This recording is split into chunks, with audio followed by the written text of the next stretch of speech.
Hey guys, it's Jasmine and welcome back to my channel. Today's card is another Halloween design and I'm using the Darcies stamp company again. If you're not familiar with these, this is a new company to me, but they've got some really adorable images. And these stamp sets are around the $8 range, so they're not too expensive. Really cute stuff. So anyway, going in with some Bristol cardstock. I buy the Strathmore and I buy the big 11 by 14 pads, and then I can cut them down. And Memento Tuxedo Black ink, because we're going to color with some Copics, and that is a Copic safe ink.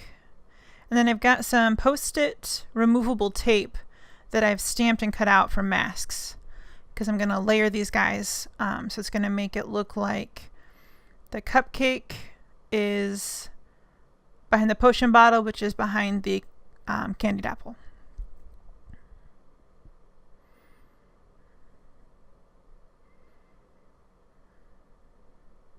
I struggled a little bit with how to do the background for this card, because I had an idea in my head of doing like a shop window, but I wasn't quite sure how to make that work.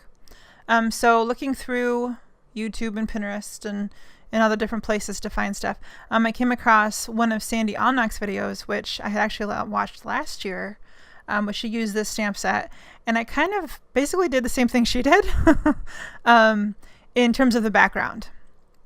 So the stamping and coloring is a little bit different. I wanted to do a caramel apple, but didn't have the right colors in my Copic markers to make caramel work. I was missing some yellows and I couldn't get the right combination of browns. So I decided to do a candy apple instead. So I've got a green apple with a red candy coating. And I did my best to show you the colors as I go, but it will be listed over on my blog in case you're wondering specifics and all that nice neat stuff. So that'll be over on the blog, and you can go check that out.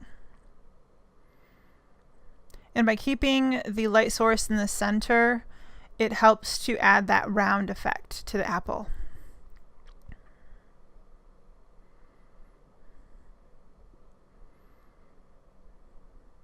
So I've got E13, E15 on the stick.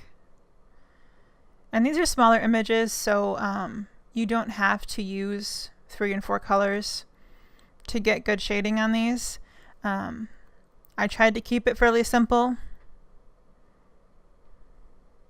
So I've got C6 and C8 for a little hat.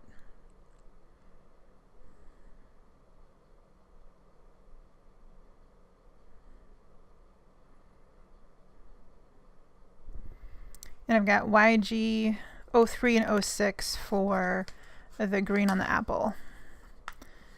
And then R24, 27, and 29 for the candy coating on the apple. And then moving on to the poison bottle, I did struggle a little bit with getting the right purple tones. And to be honest, Copic struggles a little bit with getting bright purples. A lot of the V tones are a little bit gray. They're pretty, but a little bit gray. So it's actually a little bit better to go with the BVs versus just the Vs if you want a brighter purple tone. But I have more of the Vs in my collection than I do the BVs. So I made it work by combining them. So I've got V12, V04, 05, and 17. Okay. So I did not use any BVs in the potion bottle.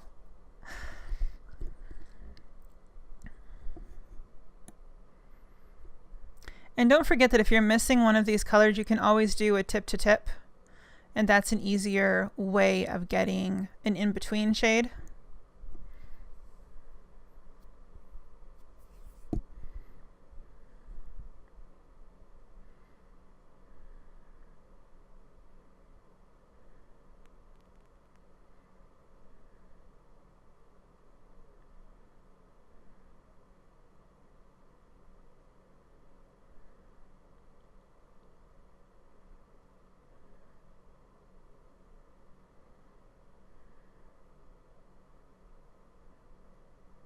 And I decided to make the label a little bit darker to help it stand out against the color of the glass.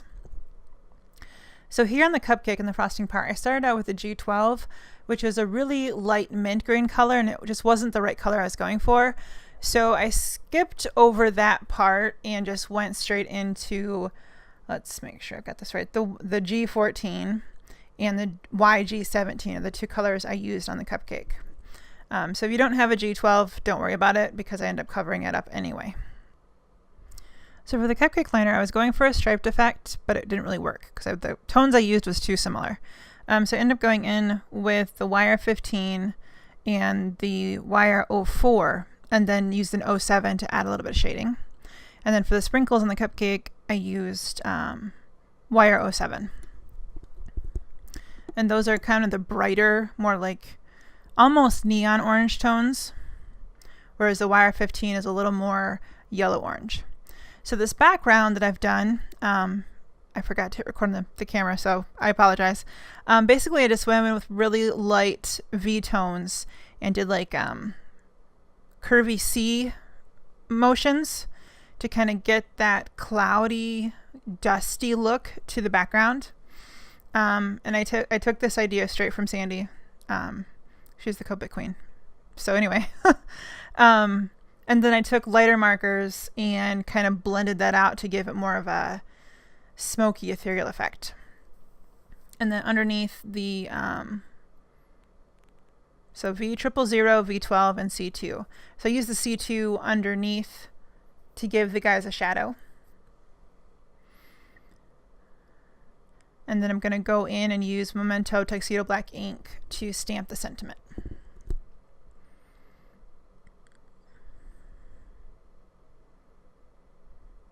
And normally I had to do that like twice to get a good black image, but there was a tiny little piece of plastic stuck to the end.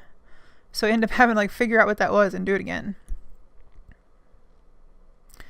So I ran this through my die cutting machine using a Lawn Fawn stitched rectangle die, and just to kind of give it a finished edge and trim out a little bit of the border so that I could use a green glitter paper that you see here mounted to my card base with some score tape to give a little bit of a border, a little bit more glittery, sparkly effect. And I use score tape around the edges, put some removable adhesive in the middle to kind of anchor it, and so it's straight, and if I lay it down crooked, I can lift it back up without ruining anything. Because the score tape, once you add that, it's super strong, so if you need to remove it, it will damage whatever it's stuck to, either your panel or the surface. So that's why I started using the tape runner, because it's just not as sticky. So I've got some colorless blender that I'm adding some bubbles in there just to get a little more texture. And then I also took the Spectrum Noir sparkle pen and did, a few little loops and swirls within the cloud to kind of give it a little more sparkle. Because you can never have too much sparkle. So all of the supplies I used are going to be listed on the blog, so check that out. Don't forget to hit the like, comment, subscribe, share, all of those nice, neat things. And hit that bell notification so that you never miss another video. I will catch you guys later. I hope you have a wonderful Halloween and a great day. Bye-bye.